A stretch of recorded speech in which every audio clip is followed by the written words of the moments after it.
Mago hala nyakoro mgajwanga jotije mantiere sekta mar sukari kod niang' tire kod achiedh nade kaluwore gi midhiero moko kembe mag rego sukari e imbo mar piny Kenya.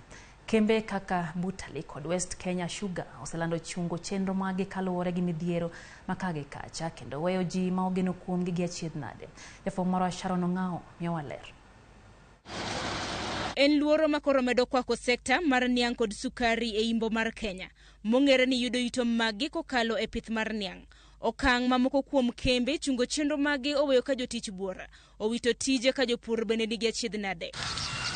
Kambi mar Butali Sugar Mills nyocho chuo milome chieng' tarik 12 mar dweni ni gibiro chungo chenro maggi kochakore kawuono men chieng' tarik 17 mondo mi ochiw thuolo mar gundho kambino. Kaluwore gi oboke mana gioro ne jopur, Director mar Butali Sugar Mills mong'ere kaka Sanjay Patel geno ni gibiro yepo machiegni ni. Kambi machielo ma osebedo ka rego sukari e gwenge mag imbo mar piny Kenya mong'ere kaka West Kenya Sugar Company bende nochiwo milome chieng' tarik 13 mar dweni mar chungo tijege. Okang' makamano biro tok romo mane duol mochung' ne chiemo gi pith kata Agriculture Food Authority bedo godo gi kembe duto marego sukari chieng' tarik 13 mar dwe mar 7.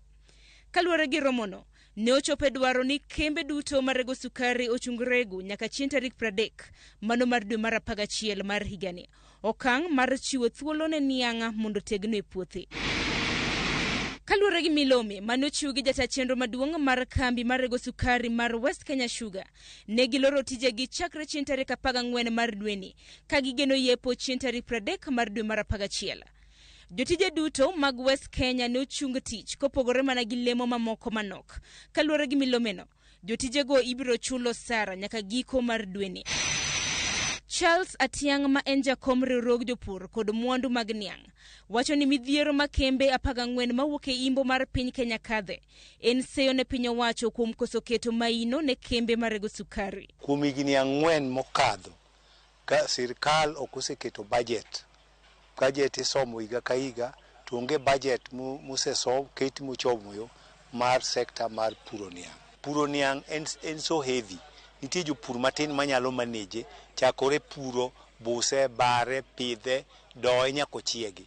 Ng'eny jopur nyalo timo tijino nus mare, to nus mare ne giyudo ga support kata kony kowuok kuom kambe kata kuom SDL mane nitie under Sugar Board. Koro kethruok mar ketho chik mar Sugar Board cha emoduoko sekta mar niang' piny kawuono. Jopith mag niang' bende ywak ni onge chik matayo pith kaachiel kod chudo mag jopur. Wasebedo chakre 2014 kindiko gimoro ni policy paper mar weche niang' nyaka wane 2023 pok obedo enacted. Wasedhiro kaka jopur mondo support private bill mar kelo back the Sugar Act. To the ministry kwachopo kanyo tisomo na circular ma PS ondiko ni gin giseketo afa ne magi support. To nyaka ne ket Sugar Board materwa afa onge pesa ma support puro niang' kata maintenance mag kambegi. Afa nyocho wachonwa ni ne giyudo mana $2 billion kende mane ginwang'o magise revolve back in the industry. Riwruok mar Kenya Sugarcane Growers Association wacho ni achiedh nade mar nok mar niang' okwako pinje duto mantiere e riwruok mar Komesa mok mana piny Kenya kende. Achiedh nade mowacho ni ne okel gi oro. Omiyo ok ni niang' onge Kenya ka kende kata Uganda niang' onge. Kambe manie boda ka mane golo niang' Uganda kaka manitie boda go ne golo niang' ka Uganda to biro Kenya. Sani ok nyal yudo niang' Uganda. Uganda onge niang'. Tanzania onge niang', Zambia onge niang', Malawi onge niang'. Mantiere within the Komesa region onge sukari. Moko kuom jopur mag niang' to neno ni yor reso sekta no en yie ne kembe marego niang' e pacho kaendi thuolo mar nyiewo sukari kawuok e pinje maoko. Paro makamano osebedo mbaka magidore ei sekta no mar sukari. Sharon Ong'ao, Ramogi TV, Nairobi.